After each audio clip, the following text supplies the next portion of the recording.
Do you remember when 17 kids were shot and killed in the Parkland shooting? Because I know I sure do. Today I'm going to be talking about a huge issue in the world, which is gun violence. Specifically, I'm going to talk about domestic terrorism, which is someone of the same nationality using violence to inflict fear upon their own people. This means that domestic terrorists are using U.S. citizenship to inflict fear and terror on innocent civilian lives. I think this needs to be addressed in society because it is causing a huge outbreak of mental health issues among survivors of domestic terrorist attacks. It's also causing a huge rift in America between pro-gun and anti-gun sectionalism. In recent years, a study was conducted to see which weapons domestic terrorists were more likely to use. It was shown by Benjamin Bonney in the Ron History vlog that semi-automatic weapons are the #1 weapon used to harm and kill U.S. citizens, surpassing explosives by nearly double the amount. An example of this is the Parkland shooting in Florida, where 17 students were shot and killed by an AR-15, and another example is the Pulse nightclub, where 49 clubbers were killed and 53 others were wounded by a Sig Sauer MCX assault rifle. In both cases, semi-automatic weapons were used to conduct these terrorist attacks. The biggest issue for me is what effects is this leaving on people's mental health? Domestic terrorism survivors are suffering immense amounts of pain and trauma from this. Multiple sources, including Psychiatric Times, a credible source backed by trained professionals, led me to believe that domestic terrorism can lead to depression, anxiety disorders, PTSD, and substance abuse among victims. For people affected by these terrorist attacks, they're stuck in a constant loop, a constant cycle of seeing the people around them die, seeing their loved ones and their family members be injured, or even themselves. Another negative effect is an increase in both assault, crime, and lack of family interaction. An example is the September 11th, 2001 attacks on the nation's Twin Towers, which led to widespread anxiety across the U.S., and unfortunately, people within close geographical proximity were hit with a decrease in economic success due to the grieving and loss. So yes, domestic terrorism and gun violence can cause a serious economic downturn because people are scared to be in public. This is why the government should adjust gun laws within America. I think we should do this to avoid a further increase in domestic terrorism and help our world. I think a long-standing debate is flourishing, enhancing sectionalism between gun believers and gun abolitionists, and it needs to be addressed. From the perspective of gun abolitionists, there are multiple survivors of domestic terrorism that I would like to talk about. During the Parkland shooting on February 14th, 2018, which was Valentine's Day for anyone who didn't know, Nikolas Cruz, a 19-year-old student at Douglas High School, barged into the 5 classrooms with an AR-15 and shot at any student he could find.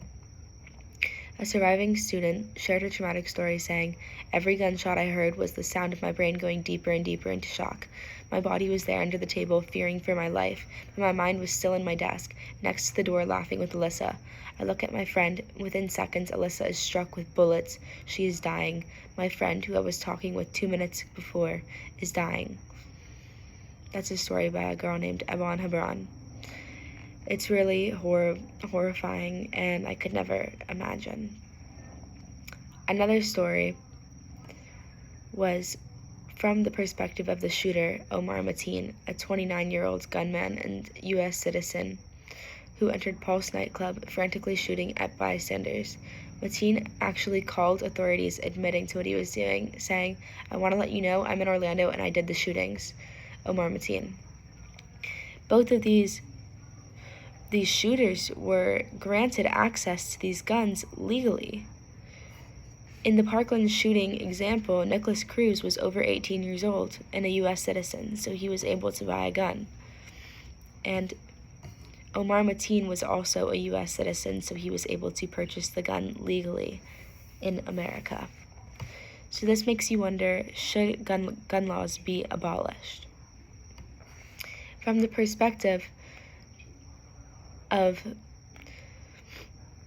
people who are pro-guns, it's your Second Amendment right. So people believe that, especially people who support the NRA, that people should have access to guns in order to have a form of protection and safety against violent threats. That just leads to the question, though, where does it end?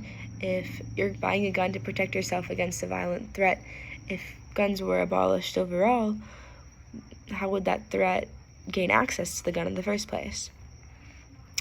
I believe a lot of people slip through gun laws because there's not thorough enough background checks, and the FBI really doesn't have a way to control who is buying these guns. If they're concerned that somebody may have harmful intent, they can put a 72-hour hold on the gun, and after that, there's not much more they can do. Terrorists can also purchase guns at private gun shows and have legal access to them.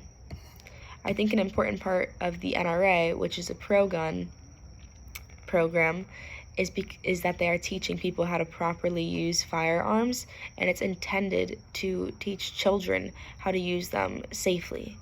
I also think it shields citizens from anarchists, violent mobs, looters, and criminals, while at the same time acting as a symbol of individuality and independence. Harlan Carter with Hill News Media said, "You don't stop crime by attacking guns. You stop crime by stopping criminals." I believe that overall the solution to the disruption of domestic terrorism will create unity within America by attempting to compromise the ideals of both anti- and pro-gun groups. Domestic terrorism hurts thousands of people a year, from children to family members to friends.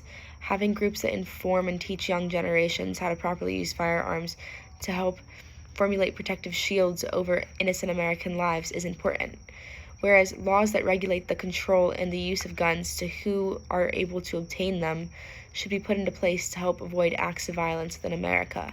In an ideal society, Americans would still have their Second Amendment right to bear arms while having the protection of thorough background checks when an individual buys a firearm. So if somebody is harmful or has a history of violence, they should not be able to purchase a firearm. I also believe that since people can legally purchase a shotgun or a rifle at 21 and a handgun at 18, both of those age regulations should be moved to 25 when the brain stops developing so people can make better judgment calls. I also think a smart move would be to put a 3-day waiting period on any gun that is purchased. So if somebody is purchasing a gun with the intent of harming other people, they have a period of time to think about their decisions before doing so. Thank you for listening, and I hope you enjoyed.